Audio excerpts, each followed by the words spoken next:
Grow up your life में आप सबको श्वेता का प्यार भरा नमस्कार। फ्रेंड्स, मेरी जो आज की ये वीडियो है ये मेरी लाइफ से, आपकी लाइफ से और हम सब की लाइफ से बहुत अधिक रिलेट करता है। जब से मैंने अपने इस channel grow up your life को ओपन किया है तब से मुझे एक क्वेश्चन बार बार पूछे जाते हैं। वैसे मैं आप सबको बता दूं कि अपने इस चैनल पे मैं DIY मोटिवेशनल वीडियोस और उन सभी बातों को शेयर करती हूँ जिससे कि हम लेडीज की लाइफ इफेक्ट होती है। आप खुद को इतना मोटिवेटेड कैसे रखती हैं, आप इतने सारे काम कैसे कर लेती हैं, आपको कभी स्ट्रेस नहीं होता है। इंस्टाग्राम पे भी बहुत सारे ऐसे क्वेश्चंस थे, हमें स्ट्रेस हो रहा है, हम डिप्रेशन में जा रहे हैं। बहुत सारे लोगों की फैमिली बहुत बड़ी है, वो ज्वाइंट फैमिली में रहते हैं। दोस्त, सबसे पहली बात कि हर किसी की लाइफ बहुत स्मूथ नहीं होती है। जो लोग भी मुझे जानते हैं, मुझे पहचानते हैं, उन्हें बहुत अच्छी तरीके से पता है कि मेरी लाइफ में भी कितनी हलचल थी। मुझे भी कई बार डिप्रेशन हुआ है। मैंने भी ऊपर वाले से कहा है कि भगवान ये सब मेरे साथ ही क्यों।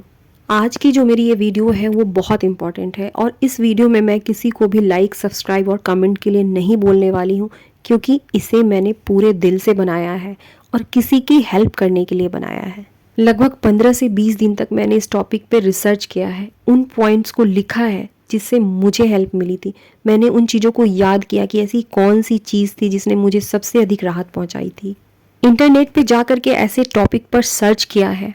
जब हमारी लाइफ में इस तरह के फेज होते हैं तब हमें कोई चाहिए होता है जो हमारी अच्छी तरीके से काउंसलिंग करे।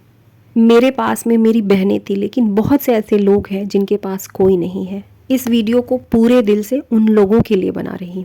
सबसे पहला और मेरे ख्याल से ये सबसे इम्पॉर्टेंट पॉइंट है, जब कभी भी हमें इस तरह की फीलिंग होती है, घबराहट, स्ट्रेस, हमेशा इन बातों को किसी फेथफुल पर्सन के साथ शेयर करें। मेरे पास मेरी बहनें थी, आपके पास कोई तो होगा। हर इंसान को काउंसलिंग की ज़रूरत पड़ती ही पड़ती है। आजकल बहुत से ऐसे ग्रुप है, फेसबुक ग्रुप है, जहाँ पर जा कर के अपनी बातों को लिख सकते हैं। बहुत से लोग आपको आंसर करेंगे। आमिर खान ने एक सत्यमेव जयते करके सीरीज चलाया था, उसमें उन्होंने ये भी बताया था कि हर इंसान को काउंसलिंग की ज़रूरत पड़ती है। जिस तरीके से हम पेट दर्द होने पे पेट दर्द की दवा खाते हैं, सर दर्द होने पे सर दर्द की दवा खाते हैं, फीवर होने पर डॉक्टर के पास जाते हैं, उसी तरीके से किसी काउंसलर के पास जाना, काउंसलिंग लेना कभी गलत नहीं होता है। हमारा दूसरा सबसे इम्पॉर्टेंट पॉइंट है सेल्फ हीलिंग। क्या होती है ये सेल्फ हीलिंग?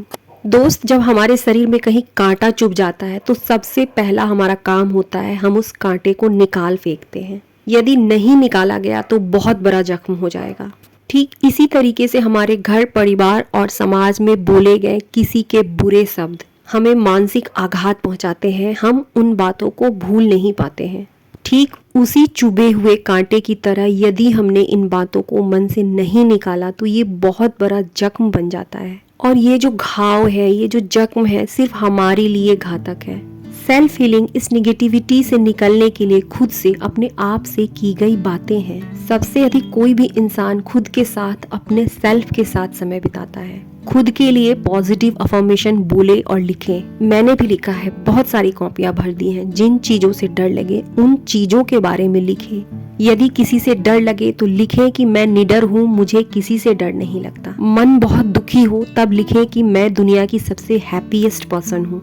मुझे भी बहुत डर लगता था, मैंने भी कई बार लिखा है, मैं किसी से नहीं डरती हूँ, मैं निडर हूँ। आने वाले कल की चिंता सताए, फ्यूचर की चिंता सताए तो लिखें कि मैं सबसे भाग्यवान हूँ, मेरे जैसा भाग्यवान कोई नहीं। और ये जो पॉजिटिव अफर्मेशन है आपके ब्रेन को ट्रेंड करेगा, आपके सबकॉन्शियस माइंड को ट्रेंड करेगा।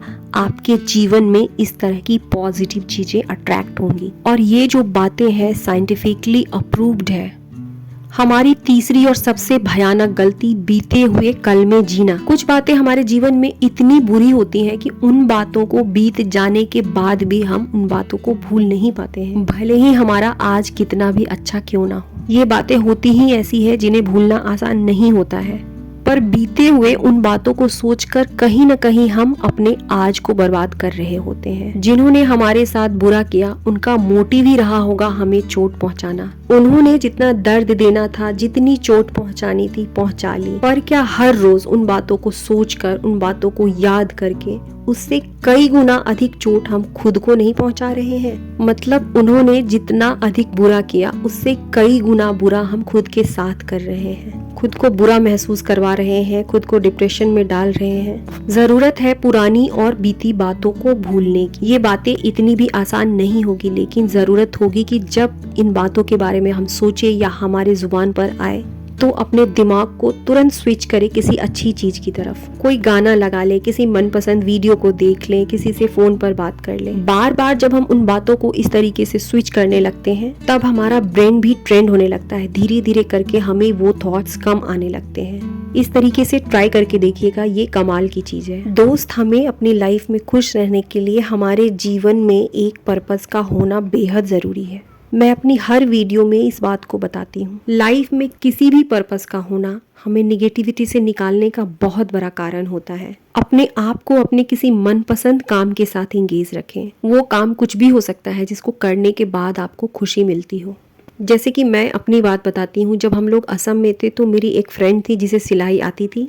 हम लोग 3-4 फ्रेंड उससे सिलाई सीखने जाते थे और सिर्फ इस सिलाई सीखने के लिए मैं बिल्कुल सुबह उठ जाती थी, घर के सारे काम कर लेती थी, काफ़ी एक्साइटेड रहती थी। खाली समय में भी मुझे कटिंग और स्टिचिंग के ही आइडियाज़ आते थे। उस वक्त ना तो मेरे दिमाग में किसी भी तरीके का स्ट्रेस होता था और ना निगेटिविटी आती थी। अपना पैशन ढूंढना पड़ता है, खाली बैठे बैठे हमें कुछ भी ना करने की आदत हो जाती है। और हमेशा यह कहा गया है कि हमारा खाली दिमाग शैतान का घर होता है। हमारे खाली दिमाग में सिर्फ और सिर्फ नेगेटिव थॉट्स, बुरे विचार, स्ट्रेस और डिप्रेशन होता है। स्ट्रेस को कम करने का 5वां जो तरीका है, मेरे ख्याल से वो हर इंसान पर काम करता है। वो है वॉकिंग, यानी कि खुली हवा में निकल जाना। मॉर्निंग वॉक तो सच में बहुत बेहतरीन होता है, पर हमें यदि सुबह समय ना मिले तो हम शाम को निकल जाएं। कहने की तो बात ही नहीं, हम सभी जानते हैं कि जब हम वॉक करते हैं, नेचर के बीच में जाते हैं, तो ये हमारे माइंड को कितना रिलैक्स कर देता है। जब भी आपको घबराहट हो, स्ट्रेस फील हो रहा हो या डिप्रेशन वाली फीलिंग आ रही हो, वॉक पर निकल जाए। मन नहीं होने पर भी वॉक पर जाए। एक दिन में बदलाव नहीं आएगा, लेकिन धीरे धीरे हमारी लाइफ बदलने लगती है और ये बदलाव हम खुद फील करते हैं। हम चाहे किसी भी धर्म, किसी भी देश, किसी भी जगह से क्यों ना हो, लेकिन एक चीज़ है जो हमारी सभी समस्याओं को ख़त्म कर देती है, और वो है ऊपर वाले पर असीम आस्था, उन पर भरोसा रखना। मानो या ना मानो, कोई तो ऐसी शक्ति है जो इस पूरे ब्रह्मांड को चला रही है। भरोसा रखे खुद पर, उस असीम शक्ति पर। यदि उसने हमें कोई समस्या दी है तो हमारे जीवन में समाधान भी वही लाएगा। ये जो आस्था है, ये जो भक्ति है, हमारे मन को बिल्कुल शांत कर देती है, हमारी स्ट्रेंथ को बढ़ा देती है, हमें पावरफुल बना देती है। हमें ऐसा लगने लगता है कि कोई ना कोई तो हमारे साथ है, और ये सच भी है। जब कभी भी मैं असहाय महसूस करती हूँ तब मैं माँ दुर्गा का पाठ करती हूँ। माँ दुर्गा का पाठ करते करते ही मुझे यह फील होने लगता है कि माँ दुर्गा ने मेरी सारी परेशानियाँ ले ली। मेरा मन बिल्कुल शांत हो जाता है।